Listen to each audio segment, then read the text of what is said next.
So one of the many questions that we're asked here each day at the Goodwin company is, well, what is sinker cypress? This is sinker cypress. It's river-recovered heart cypress. These are logs that were cut down over 1.5 centuries ago and floated down the rivers here in Florida to waiting sawmills. The species is Taxodium distichum, bald cypress, and it grew to be over 2,000 to 3,000 years old. It's not uncommon for us to come across logs that were growing when Ponce de Leon set foot in St. Augustine in 1513. Just look at the growth rings, look at the sapwood as compared to the heartwood. This tree's been growing for well over 1,200 years. Bald cypress grew on an enormous scale.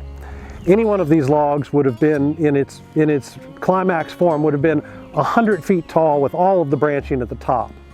When these trees were harvested, men would go out in the winter of the year and girdle the tree. They would take an axe and cut around the base of the tree, cutting through the sapwood to the heartwood layer.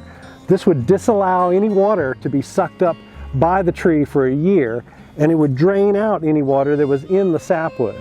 If they didn't do that, every last one of these logs would sink to the bottom of the river. Now, bald cypress is prized because it's full of cypressine oil and therefore highly rot resistant and resistant to insects.